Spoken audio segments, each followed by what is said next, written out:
Welcome back after the break. تو باسط صاحب, strait of Hormuz major sticking point بن چکا ہے. اس پر ایران جو چاہتا ہے کیا وہ ٹیکنیکلی پریکٹیکلی پاسبل ہے؟ اس پر دنیا بھر کے ممالک راضی ہو جائیں گے؟ اور خاص کر کے اگر میں خلیجی ممالک کی بات کروں تو دیکھیے دنیا کا وقت تو پڑ گیا ہے نا. صدر میکران جو ہیں وہ فون کر رہے ہیں صدر پزشکیان کو. اسپین کے وزیر اعظم وہ بھی ان ٹچ ہیں. برطانیہ کے وزیر اعظم وہ بھی ایران کے ساتھ ان ٹچ ہیں کہ بس صاحب جی ہمارے لیے کچھ بہتری کریں, اس کو جانے دیں. اور جو ہے بلکہ اگر دیکھا جائے تو صدر ٹرمپ نے بھی ایک ٹویٹ کیا تھا جس میں انہوں نے دیکھیں بڑا واضح طور پہ کہا تھا کہ a big day for world peace. Iran wants it to happen. They have had enough. Likewise, so has everyone else. The United States of America will be helping with the traffic build-up in the Strait of Hormuz. There will be lots of positive action. Big money will be made. So big money. So by whom? By all. By Iran as well. اچھا, اب street of ہارموز کا دیکھیے معاملہ جنگ سے پہلے تو نہیں تھا لیکن اب ہو گیا ہے. اور ہم پہلے بھی کئی بار یہ کہہ چکے ہیں کہ یہی اب ڈیٹرنس ہے ایران کے لیے اور یہی بہت بڑا ہتھیار ہے. اچھا, یہ اسٹریٹ آف ہارموز کا ہی حوالہ ان حملوں سے پہلے بھی ایران دیتا آیا ہے. تو دنیا نے اس کو سیریس کیوں نہیں لیا تھا, خاص کر کے امریکہ؟ ان کا خیال یہ تھا کہ ایسا ہوگا نہیں نا, یا ان کے پاس اتنی طاقت نہیں ہے. دیکھیے مس کیلکولیشن تو وہیں سے ہوئی, ہم نے پہلے ڈسکس کیا تھا کہ وہ ان کا خیال تھا کہ سارا کلیپس ہو جائے گا نا معاملہ. اسرائیل نے مس گائیڈ کیا نا, تو مس اسٹیپ تھے, ساری وار مس اسٹیپ ہے. اگر صدر ٹرمپ پیچھے مڑ کے دیکھیں تو شاید ان ہائنڈ سائٹ وہ دوبارہ یہ غلطی نہیں کریں گے, لیکن اب غلطی ہو گئی, اب اس کو سدھارنا ہے. ان دا سینس اب سارا جو ہے کیا دھرا اسرائیل پہ ڈال رہے ہیں, لیکن یہاں پہ میں مینشن کروں گی جو امریکہ کی اپنی انٹیلیجنس ہے وہ کہاں رہی پھر؟ وہ اس کا ساری مس کیلکولیشنز پھر آبویسلی بڑے ہارڈ لائنرز کرسچن زائنسٹ امریکہ میں بیٹھے ہیں جو کہ اسرائیل کی ہر بات کو سپورٹ کر رہے ہیں. تو تمام وہ پہلو ہیں جن کو آپ ڈسکس کر سکتی ہیں, لیکن بہرحال اصل تو ڈیسیشن تو پریزیڈنٹ ٹرمپ نے لیا نا. اس کا بیسس جو بھی ہے, ایک مس کیلکولیشن ہوئی, مس اسٹیپ ہوا, اب اس کا خمیازہ تو ان کو بھگتنا پڑے گا. لیکن اب جو ابنائے ہارموز کا معاملہ ہے نا, اس کے بارے میں اب 2-3 آراء چل رہی ہیں.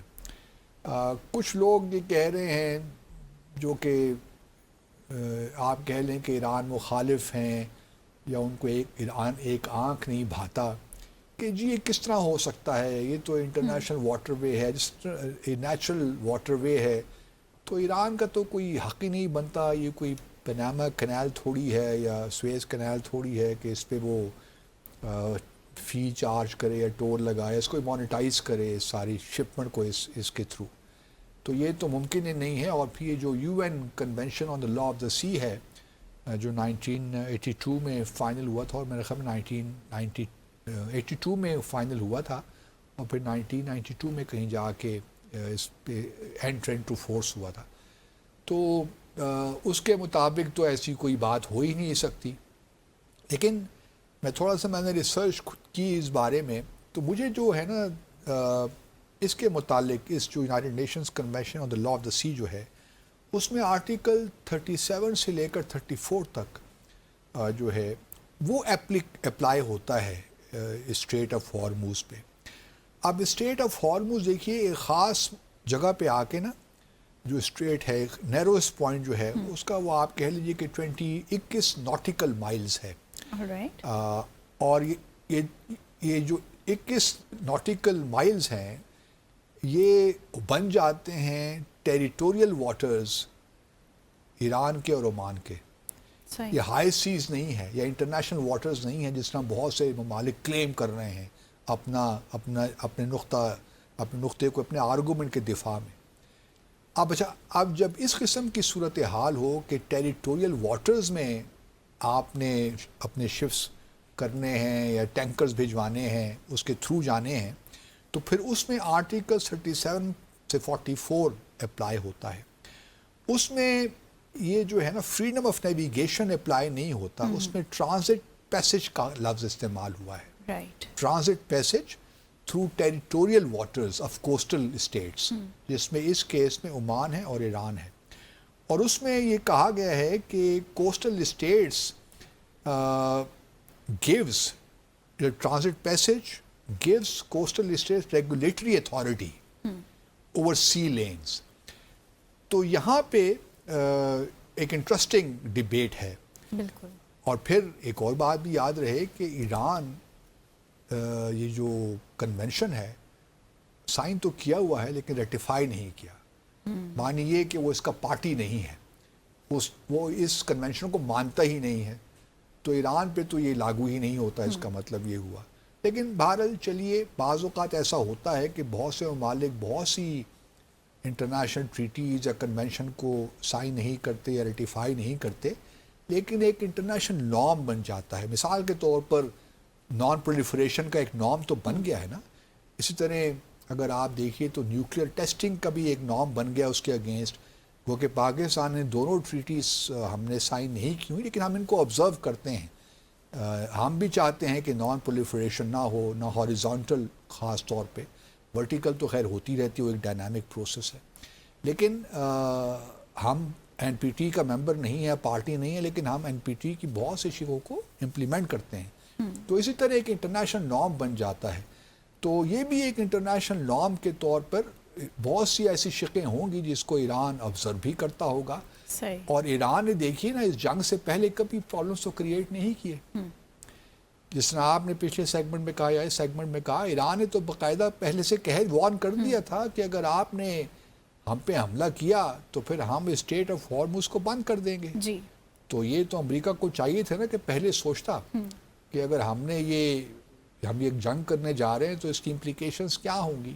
تو آپ ایران کو مورد الزام نہیں ٹھہرا سکتے. اس نے بڑے واضح طور پہ دنیا بھر کو بتا دیا تھا کہ اگر ہمارے خلاف ایگریشن ہوا, جو ہم نہیں چاہتے کہ ہم وار کی جانب جائیں, تو اس کی یہ امپلیکیشنز ہو سکتی ہیں. بالکل, ویری کلیئر. اور یہاں پہ چونکہ کنونشن کی جو آرٹیکلز 37 to 44 ہیں وہ اس کو ٹرانزٹ پیسج قرار دے رہے ہیں رادر دین کہ فریڈم آف نیویگیشن. اس وجہ سے ایران کا جو ایران کی کنٹینشن ہے وہ جسٹیفائڈ لگتی ہے. اگر اسٹریٹ آف ہارموز میں جو ہے وہ اس کو ریگولیٹ کرتا ہے کسی طریقے سے عمان کے ساتھ مل کر, اور عمان بھی خلیجی ممالک کا حصہ ہے, جو گلف کوآپریشن کونسل اس کا ہی ممبر ہے, تو یہ ایران ایک اچھا اسٹانس لیا کہ ہم اکیلے نہیں کریں گے, ہم عمان کے ساتھ مل کر کریں گے. اب آبویسلی دنیا کے لیے ایک نئی سچویشن پیدا ہو جائے گی نا, تو ان کو ایکسیپٹ تو نہیں ہوگا یا آسانی سے وہ اس کو ڈائجسٹ تو نہیں کر پائیں گے نا. خاص طور پہ خلیجی ممالک جن کا 20% دنیا کا آئل, فرٹیلائزرز اور نہ جانے کیمیکلز کا کیا کیا یہاں سے شپ نہیں ہوتا, تو ایک نئی سچویشن تو پیدا ہو جائے گی نا.